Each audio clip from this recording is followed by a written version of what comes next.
What is up, guys? Silver Warrior here, and today I wanted to do a video suggested by someone who watches my channel. This time it was by William Etheridge, I believe that's how his name is pronounced.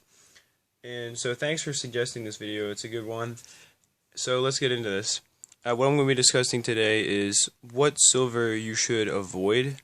I've talked about certain types of silver not being necessarily the best investment, but today I just have a few different types of silver. There's not much to talk about because most silver I feel like is a good investment, but there's a few things where I really feel like are not, and so let me just cover them.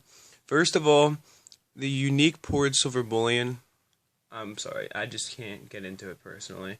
It looks really cool, it's really nice to have, but just like art bars, I don't feel like that they're really a worthy investment because here's the thing that I always say with them. They are kind of, they have a decent premium on them, but it's not an insane premium. So they're kind of locked in the middle here. So if the silver price booms, then, what's going to happen is people are only going to be buying silver for melt, generally. If, we have a silver price bubble form, people are going to be buying for melt. So if you sell that stuff, you're going to have to sell it for melt, and you won't be able to make as much of a profit if you're paying $25 an ounce as opposed to, stuff that you would have paid anywhere from 15 an ounce when the silver price was extremely low, up to maybe 22, 23 an ounce now. So obviously you're going to be losing out on at least a little bit of money that you could be making in that silver price boom, because like I said, the pieces are not going to hold their premiums right then because no one's going to be willing to pay the premium on them. And in a silver price collapse, they're still tied enough to the spot value of silver where if silver fell down to $10 an ounce, as opposed to with, constitutional coins that have extremely high values, these are still going to go down in value at least a little bit. At least to $20 an ounce or maybe even less, which is a considerable amount of their value.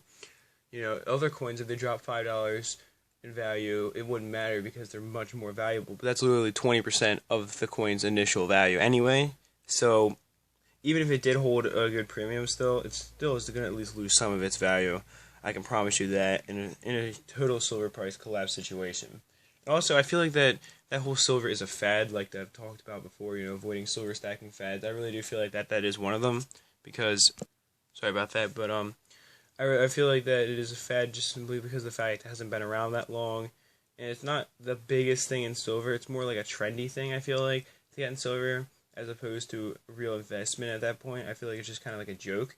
And I'm like, I don't want, my silver stack to be a joke, or like, whatever. I want it to be just with real, either A, if I'm going to be getting silver bullion, I want it to be stuff that I know has, real silver value, that's it, or stuff that has extremely high premiums on it that it's going to grow considerably in value over time.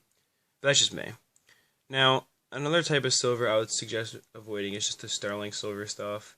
And I'm not talking about jewelry, that can be fine, but I'm talking about the sterling silver, rounds and stuff I've seen before, because I feel you're getting a little bit ripped off. When the price of silver is $18.50 an ounce, you still have to pay $20 an ounce for these sterling rounds usually.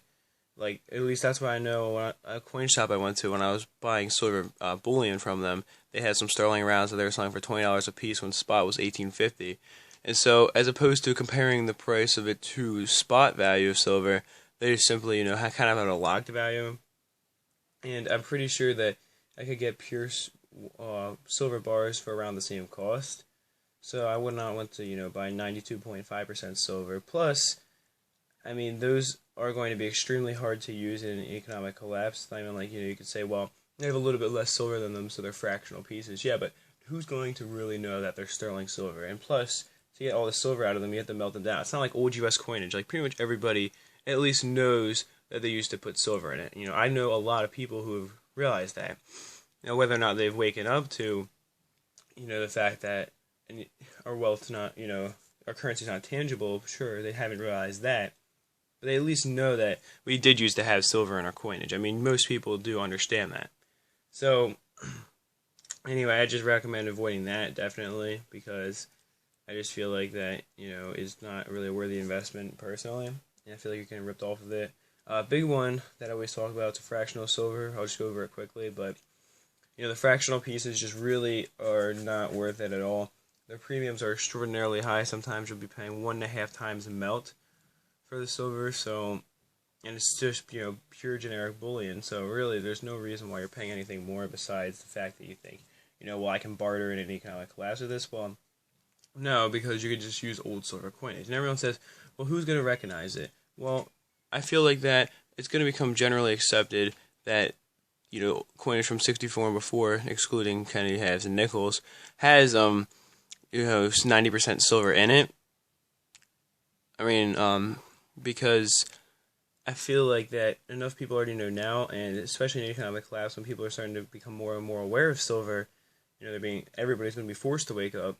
I'm pretty sure people would realize it personally, so I do think it would still be a good investment, but that's just what I think about it, and so therefore I don't think you need to buy fractional when you can buy junk for, sometimes under melt, or at least I've managed to pull it off before, but you're never going to find a deal like that on a fractional silver.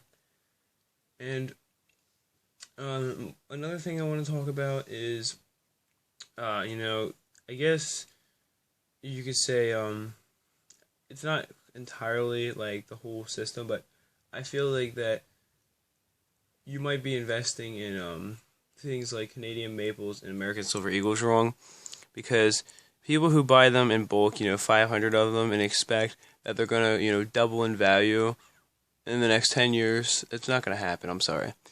If you buy a monster box of them, they track spot price of silver pretty well, and they carry a tiny little premium on them, but their mintages are simply too high to be anything valuable.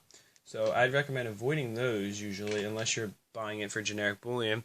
But if you're buying pieces that you want to build value, let's say pick up stuff like this, it's an MS-70, American Silver Eagle, a Proof 69 Canadian Panda Privy Maple. I feel like these coins are going to carry better premiums on them over time, because they already do carry good premiums now.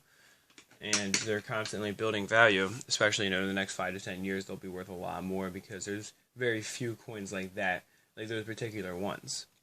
But anyway, I do hope you enjoyed the video, and that is it for this one. Peace, love, and much respect.